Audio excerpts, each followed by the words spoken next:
Bonsoir, chers amis. Aujourd'hui, nous sommes avec vous pour corriger l'exercice de fraction. Écrire un algorithme simplification qui permet de saisir deux entiers strictement positifs, numérateur et dénominateur, représentant le numérateur et le dénominateur d'une fraction, et puis affiche une fraction équivalente simplifiée.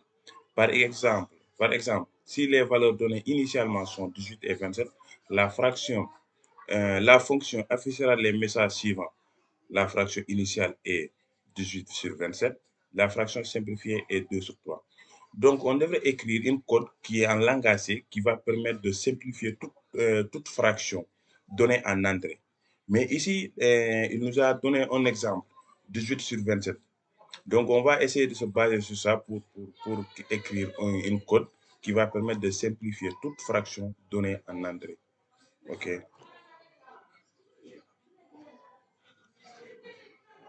Maintenant, ici, il nous a dit donner deux entiers en entrée. Donner deux entiers, c'est à l'utilisateur de donner deux entiers qui va être simplifié, qui est 18 et 27, dont le nom c'est numérateur et dénominateur. Ok, maintenant on devrait déclarer sur deux entiers-là. Numérateur, numérateur et dénominateur. Ici, venons dans notre exercice. Ici, il a dit deux entiers strictement positifs. Quand vous entendez deux entiers strictement positifs, ça veut dire tout simplement que on devrait toujours contrôler notre saisie. C'est à nous d'utiliser une contrôle de saisie pour toujours contrôler notre saisie. Si c'était en algo, on va toujours utiliser répéter jusqu'à. Mais si c'est en langage, on va utiliser do while. Do while qui va permettre de contrôler à chaque fois notre saisie. Si on tape 18, il va avoir 18 est toujours positif. OK. Entre. Voilà. Raison pour laquelle j'ai utilisé do while, numérateur inférieur à 0 et dénominateur inférieur à 0. Si c'est en langage, si c'est en algo, on va utiliser supérieur à 0. Si c'est en langage C, on va toujours utiliser inférieur à 0. Okay. Maintenant, on va tout simplement faire notre affichage. La fraction initiale est la fraction initiale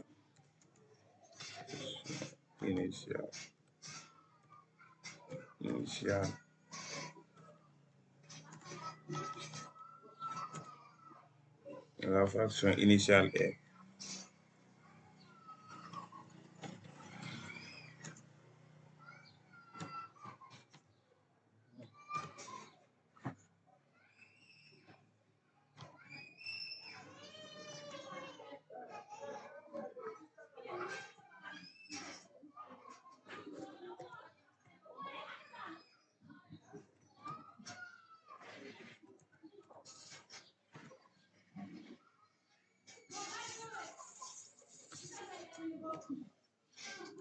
la fraction initiale est le numérateur et le dénominateur.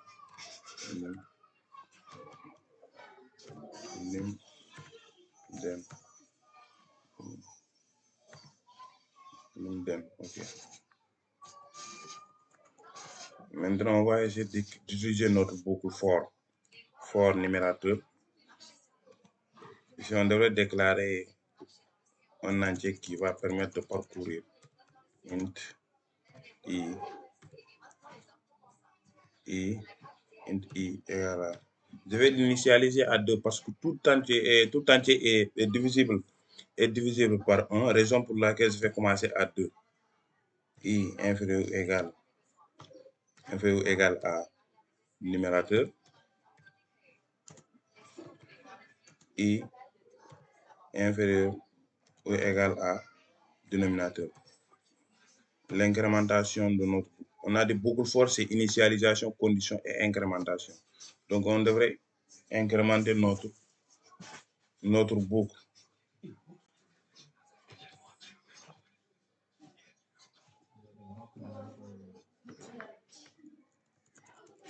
Maintenant, ici, tout simplement, ici, dans notre boucle for, il y a d'autres qui peuvent utiliser notre condition i inférieure à 9, tout simplement. Parce qu'on a des boucles for, c'est initialisation condition. Mais si initialise i à 2, il peut utiliser la condition i inférieure à 9 parce que Tout simplement, il faut penser quelque chose de mathématiquement parce que tout nombre, pour la simplification d'un entier, est compris entre l'intervalle de 0 à 9. Pour simplifier un entier, on va à chaque fois diviser par ces entiers-là, de 0 à 9. Raison pour laquelle d'autres vont utiliser ça. Mais ici, moi, je préfère utiliser ce genre de choses pour mieux, parce qu'à chaque fois, il va comparer les deux. Lorsque le nombre est inférieur, lorsque I est inférieur à numérateur, I est inférieur à dénominateur, il va entrer, il va s'exécuter. Voilà. Il est vrai que lorsque dans les deux sens, c'est vrai. Mais si l'un est faux et l'autre est vrai, donc ça va donner fausse, donc il ne va pas entrer. Ok. If, if numérateur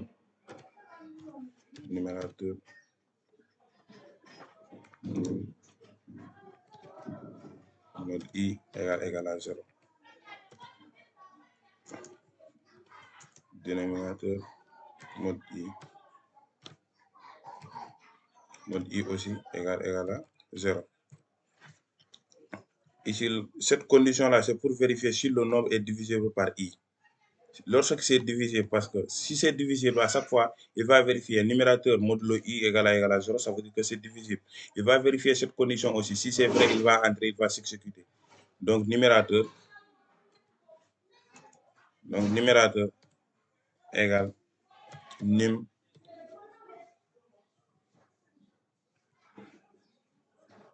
div I. Dénominateur aussi égale dénominateur div I. I, que ce soit I moins 1. Ok. Maintenant, ici, I moins 1, parce que, imagine, je vous donne un exemple. 2.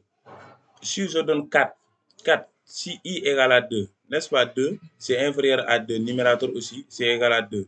I, c'est 2. 2 inférieur ou égal à 2, c'est vrai. Il va encore vérifier ici. 2 est inférieur ou égal à 2, il va entrer. Il va juste venir ici et vérifier ici. Numérateur modulo I égale à 0 et dénominateur 2, dénominateur modulo I égale à 0, c'est vrai. Il va s'exécuter, il va faire tout ça. Mais il va diviser 4 une seule fois par 2. Cette I moins permet d'insister à la valeur de I.